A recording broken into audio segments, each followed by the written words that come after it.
And if you have a question that I didn't get to today, make sure to let me know in the comments so I can cover it on our next episode.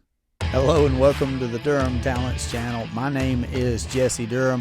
Welcome to another installment of our question and answer series. I love getting to folks' questions. Some of them are repeated, obviously, as we're working through this idea of becoming our own banker, of practicing the infinite banking concept, as described in R. Nelson Nash's book, Becoming Your Own Banker. Let's dive in with question number 1. I had Steve ask, could I use equity in a duplex I have to fund a policy? So this is a subject that I've not covered very much on the channel and to purpose. It's common, though, for anybody who's vetting this idea or even folks that are clients and students of the infinite banking concept to be able to use equity via, let's say, a HELOC, a home equity line of credit, to fund a policy. My thoughts on that are that it is possible, for sure. If there's anything that we can leverage to have access to dollars to fund a policy with, then of course it's possible, to be sure. And I understand the thinking behind, well, taking dollars out of timbers and 2x4s and sheetrock and being able to put dollars to use. It's great to have a home with equity or perhaps even completely paid off and having the idea of using a HELOC, a home equity line of credit, to fund a policy. It's a great, so what I would say is, it's not the place to start. So to answer the question, yes, you can use a home equity line of credit, for example, from equity that you have in a duplex or a home, to be able to turn those dollars into premium payments for a policy that you own and control as well.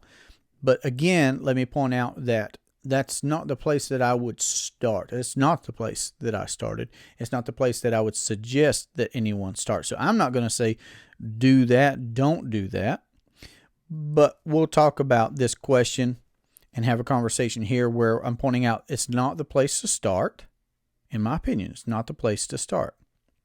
It certainly can be some part of how you add to your system of properly structured whole life policies with a mutual company that pays a benefit or a dividend. Absolutely. That could be one of the pieces to your system of policies. Nash clearly says in his book that he's not talking about a policy, but he's talking about building a system of policies over the course of your lifetime, eventually getting to where income is equal to premiums that we pay. Well, another creative way to be able to use dollars and to be able to use dollars more than once is if we have equity in a home. That's great. I mean, that adds something to our potential net worth, but the timing of, well, is that going to be sold? Because if it's going to be kept, there very well that duplex, that multifamily, that single residence, whatever the property is, yes, that would be a great way to use, could be a great way to use the liquidity that you may be able to acquire with conventional financing. Now, but that brings me to one of Nash's principles. He says, don't do business with banks. That's one of his key principles. They're creating money out of thin air. Don't do business with banks. Now, here we're getting into the deeper waters of the infinite banking concept. I'm not going to tell anyone to or not to conventionally finance a vehicle. If you want to be able to use conventional lending to finance a vehicle, knowing good and well that you have guaranteed access to capital that could offset that conventional lending. So even if you decide to do business with a commercial bank, but you offset that with guaranteed access to capital that you have accumulated to be able to offset that relationship, fantastic. Also, if you want to choose to be able to, and again, here we come to terms, conditions. Collateral is going to come into the conversation, because if you conventionally finance on a home, you're fronting the collateral, you're accepting someone else's terms and conditions, so you're beholden to a lot of circumstances.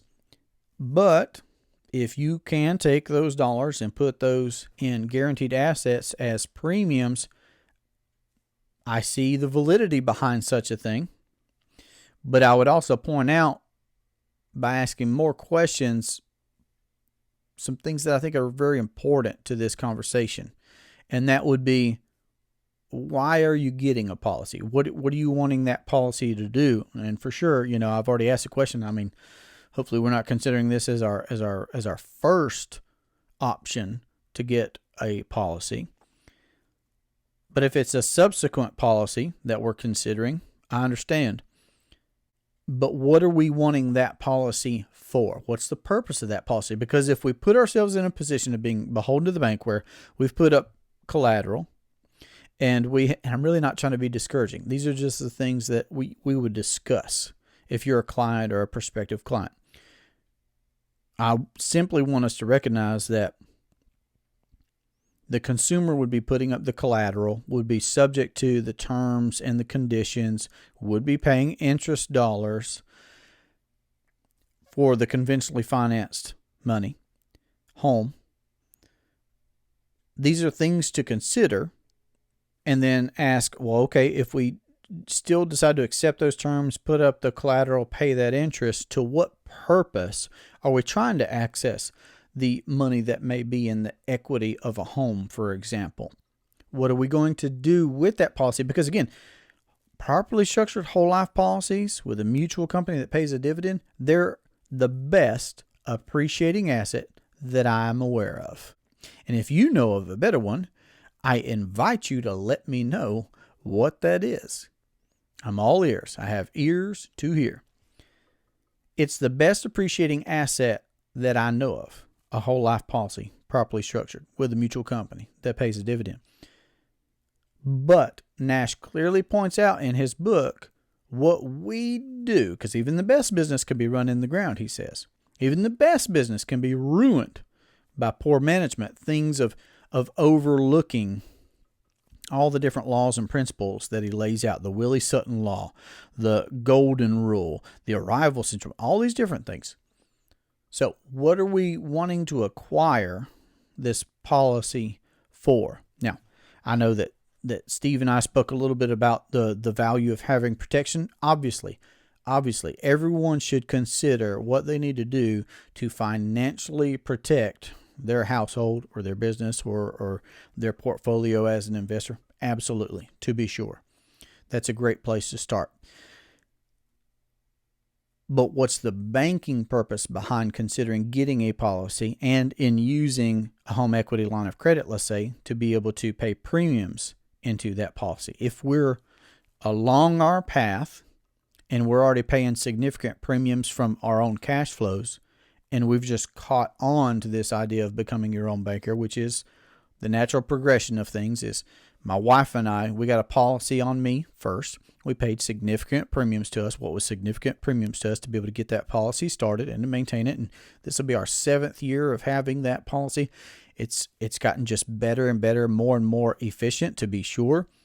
And we've added to our system of policies over the course of years as well. So it's a natural progression for sure. Once you're already paying significant premiums and you're actually using your policy or policies for the things that you are going to do anyway, your lifestyle, your business, whatever it is that you have going on, it's a natural progression to think. And that's one of the key principles from Nash is imagination. And that's a very imaginative way to consider how to use static dollars in a very active and proactive way. And I love it. It's a great question. Thank you, Steve, for asking me that question. I'm sharing it here for the benefit of everyone.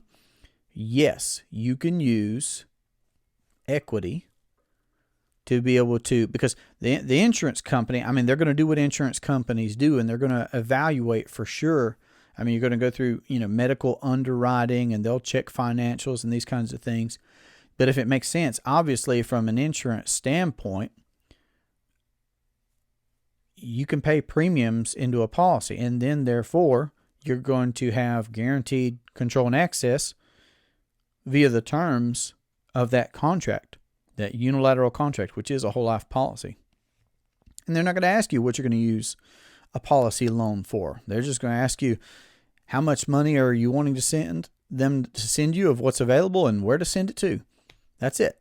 So that question of what do we want the policy for, what are we going to use the policy for, should be fleshed out before we're considering getting a home equity line of credit on a property that we have. So I hope that was helpful to everyone. All right, our next question is, I want to know, is it tracked? And what we were talking about were premiums. Are premiums tracked from a government standpoint? And this was from a pretty free and independent thinking fellow who was asking me about, well, Jesse, are the premiums, I mean, from a government standpoint, what does that look like? How much is made public, I suppose, as far as, if I choose to own a policy and pay premiums into a policy, what's the government interaction going to look like? So the beautiful thing about whole life is it's been around for hundreds of years. And a properly structured whole life policy that comes from the kind of mutual company that I personally own policies with and that I write business with would be from companies that have even been paying dividends for well over 100 years. Now, that's just a little background on, how we arrive at properly structured policies. That means with a banking purpose in mind, not a cookie cutter approach, but for the individual based off of good conversations, multiple conversations, so that policy will satisfy present needs and needs over the course of your lifetime. Anyway, properly structured with mutual companies. These companies have been around for a very long time. They have been profitable for a very long time. And much like Nash said, most people's understanding of whole life insurance is based off of someone else's misunderstanding of whole life insurance.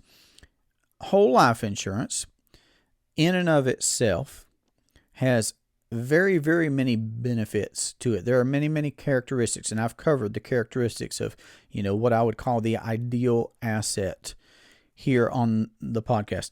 And one of those is that it is private. So you, the person that owns the unilateral contract, the whole life policy, you own a private appreciating asset. Private appreciating asset. I don't report the premiums that I pay to my system of whole life policies to the government. And I'm not a tax expert. I'm not giving tax advice here. Speak to your professionals. I'm open to having a conversation if I need to flesh this out better than what, or further than what we cover right here now. But it is a private asset. And in fact, in many states, you are protected against litigation concerning your whole life policies because it's life insurance. It's life insurance. It's not an investment. It is life insurance. So I can appreciate the sentiment behind this question of, are these premiums tracked? What's the government involvement? I love how Nash says in his book that, the best thing out there really is just private individuals privately contracting with one another. This is me going through underwriting with a mutual life insurance company for them to offer me a contract wherein I can pay an amount of premiums that I've chosen to receive a certain amount of death benefit, to receive a certain access to capital in a guaranteed and a known interest environment, to be able to compound the premium dollars that I want to pay uninterrupted, even when I do access capital via policy loans from my policy. So I hope I'm not being too vague. I don't think about the government at all when I'm paying premiums to my policies, when I'm making policy loans to myself for the things that I was going to finance anyway. The government is not in that. Now, Sure, every state has a commission, an insurance commission. I'm here in North Carolina. Of course, I'm licensed in other states outside of North Carolina as well, but here in North Carolina, we have our commission of insurance. So it's a well-regulated, in that sense, it's a well-regulated industry. There are standards and such, obviously, but this idea of becoming your own banker really is bringing banking back to the me and the you level. It's you privately contracting with a mutual life insurance company to be able to pay premiums into a whole life policy that you own. And it is a unilateral contract, meaning that when you pay those premiums, everything is upon the insurance company there to pay out the guaranteed death benefit, to provide for you the guaranteed access to capital. All of the stipulations in that contract are on the insurance company to perform. And it is a beautiful, convenient, simple, wonderful relationship. Those are my favorite calls that I get to make on a yearly basis of premiums that I pay, policy loan interest that I pay, policy loans that I take. Those are the best calls that I make all year long. Privately contracting with one another. It's a beautiful thing. I hope that helps. The next question from John is, can I get more than one of these policies? Yes, you can get more than one of these policies. Of course, we are talking about life insurance, so you would have to go through medical underwriting, financial check, those kinds of insurance things that are going to happen to see what the insurance company will offer as a policy. I can't say enough, of course, that policy structure is so very important from the get-go. Policy structure is very important for someone who does arrive at the idea of, okay, well, the conventional commercial banks have multiple branches in multiple places. Just like Nash in his book would talk about the grocery store. Well, one successful grocery store kind of prompts the idea and thinking of, well, the only thing better than one would be two, so why not? And yes, that's the natural progression of thing. I and my wife, we personally own multiple policies with multiple companies. I think we probably had our first policy on me 6 months or so before we were going through underwriting for the next one. So it didn't take us long to figure out either that we wanted to be able to add to our system. And from the get-go, it was very, very important that we have properly structured policies to be able to build on that foundation from the get-go. So yes, also I need to say that because we're talking about life insurance, everyone has this human life value, so we can all reach a limit of, well, either based off of your income, age, and medical history, or net worth, factors such as those, that you may be limited in a certain amount of death benefit that you qualify, and then therefore you may eventually, of course, reach a limit. And Nash, having planted the seed that premiums should eventually be equal to the income that we make, we'll eventually get to a place where you are as insured as you can be. Personally, I would say I can't get too much insurance, and you really can't. You really can't. And I'll say this about folks who talk about overfunding policies, and that just may be a slip of the tongue, but to clarify, you cannot overfund a policy. Yes, the policies that I'm talking about are policies that are properly structured for the banking purpose, but you cannot overfund a policy. You can get a life insurance policy offered to you based off of your age and your medical history and your income and net worth and factors such as those. And there is a limit before that policy would turn into something that would be called a modified endowment contract, for example, where the tax treatment of such an entity is different and very changed. It's not something optimal. It's not what we go for to see these whole life policies transition into becoming modified endowment contracts and not have such a favorable tax treatment. So can you get more than one? Absolutely. My wife and I own multiple with multiple companies. That is the natural progression that we see in our clients, of course, is that, well, when you have one, and Nash would say more is caught than taught. When you are paying significant premiums into a policy that you own and control, and you are accessing the capital from your policy for the things that you were going to do anyway, the vacations, buying the business equipment, kids' college, whatever it is that you're doing anyway. There's so many things there. I just want to keep saying the list.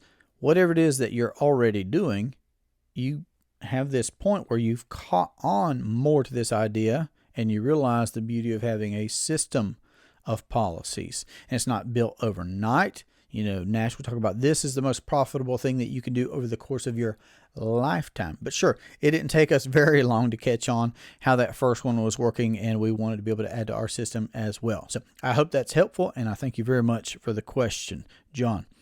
Our next question comes from Jeremy. Jeremy asked, is it like a checking account? And I know from the question, and I knew when I got the question, and I appreciate you, Jeremy, for asking that we were early on in our understanding of what it means to practice infinite banking to be asked that kind of a question. In fact, it was shared with me that there was a platform that put out a noticeably short clip, and I do this. I share certain things on my social media as far as the highlights or even the bloopers from the podcast, just to be able to make my friends and family members, clients, folks, be able to make folks laugh, but also be able to provide, just a snippet of a nugget. So all that to say, I could appreciate what anybody is doing to advance the frontiers of building out this idea of bringing banking back to the me and the you level. I can appreciate it. I interact in that space myself. I'm doing my very best to get the word out also that you can become your own banker. But by this question, I know that you're really early on, and yes, you were just exposed to a 30-second clip. No, a policy that's been properly structured for you individually with a mutual company that pays a dividend is not like a checking account. Now, I have a checking account and I have a savings account, and that's what I told Jeremy. I have checking and savings account with my commercial banks. But I always cling to what Nash said, one of his key principles, and that is not doing business with banks. So checking accounts and saving accounts, they are convenient. Now, as far as my warehouse of wealth goes, that's not my savings account at the conventional bank. Our warehouse of wealth is a system of whole life policies that we own and control. And I use checks and I use cards from those banks. What I use my policies for, and there's an infinite way to be able to use a policy, right? That's just subject to your imagination. But we've used our policies for things such as taking vacations, paying off vehicles, paying off student loans, financing equipment. Just lots of different things that we were going to do over the course of our life anyway, and that we're going to continue to do. But that's not using our policies in the same sense that we use a checking account. Now, these life insurance companies, they're moving into modern times as far as, yes, you can log in online and see your policy information and things like that, but you're not using a policy minute by minute. You're not using a policy hour by hour like you may be using cards and writing checks and doing things with a checking account or a savings account. So here's my encouragement, of course, is that, Jeremy, read the book. We talked about that. Read Nelson's book, Becoming Your Own Banker. Start asking yourself questions like, who controls the banking function in your life? Ask questions like, if you knew that you could amass capital somewhere where you would maintain control and access, and it would compound uninterrupted day over day over day, week over week, year over year, on weekends, holidays, through global wars and pandemics, all these different things. It's just contractually guaranteed to grow. Plus, there's a respectable anticipation of a dividend from companies that have been paying dividends for well over 100 years. If you knew there was going to be this upward continual trajectory, how big would you want it to be? When would you want it to start? If I asked you questions like, and I did, but this is for the benefit of everyone here, of course. How many cars have you owned? Whatever the number is. Okay, how much of the money do you have today that you spent on those cars then? None. Me either, before I saw the infinite banking concept, right? Now the question is what if we could figure out a way to buy all the cars that we're going to buy over the course of our lifetime and get the money back? The principal, the interest, not be beholden to anyone else, not pay out those interest dollars like the average American is doing, but the principal back, the interest, and keep the cars? Buy the cars that we were going to buy anyway, get the money back, and keep the cars. Anyway, those are some snippets into what it is we're talking about for those of you that are vetting this idea as well. We're not talking about a checking account. We're not talking about a savings account. We're talking about building a privatized banking system that you own and control to be able to finance the things that you are going to finance in life anyway and get the money back. So I hope that is helpful. Keep reading the book. Keep tuning in to the channel here. Thanks, Jeremy. All right. Chris asks, why don't more people know about this? And why isn't this taught in schools? Chris, I asked myself those same questions, so I appreciate you asking me that. I appreciated the conversation that we had the other day. If you're getting to listen to this, I wondered those same things myself. I wondered why, how is it that I was, however old I was, 29, 30, how was I a grown adult in my second career at that time with my second child on the way, dealing with student loans and having conventionally financed a car and having credit card debt and just all these different things. And I was thinking the exact same thing. It's like, why wasn't I taught this? And what I know to be true is that what Nash said encapsulates it. Most people's understanding of whole life is based off of someone else's misunderstanding of whole life. We're not getting this information from our parents or preachers and teachers. And so, and that's not me. That's not me complaining. It just is what it is as far as what you don't know, you don't know. Right? That's an obvious statement, and I get that, but what I would also layer on top of that, layer on top of the idea that you don't know what you don't know, which is true. But another layer is what was famously said, which is the problem in America isn't so much what people don't know, but it's what they think they know that just ain't so. And folks don't know, and what they think they know often enough just isn't so.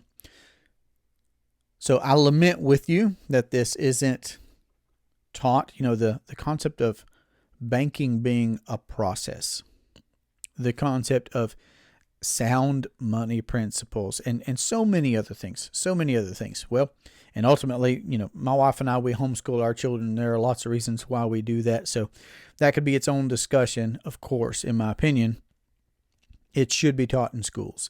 In my opinion, it should be taught early on. In my opinion, it should be shared and spread. And, that's what I'm doing on the channel. And I'm so very thankful that we were able to have our conversation, Chris, and that I was able to, bring that question here for the benefit of everyone. Is that, with a library, membership or a library card, there's a free way to just educate yourself in an incredible way, because somebody said the words to me, becoming your own banker, back in 2015, and just shared a real general idea.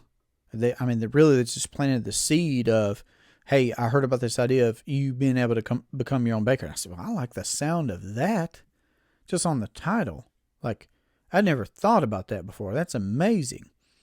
I do want to know more about that. And I did. So I went and I picked up the book.